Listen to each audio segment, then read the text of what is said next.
What if what if ikaw lang naman yung nag-a-assume na gusto ka niya?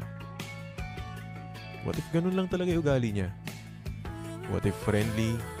What if caring? What if yun talaga siya? What if hindi naman pala talaga siya nagpakita ng motibo sa'yo? Assuming ka lang talaga.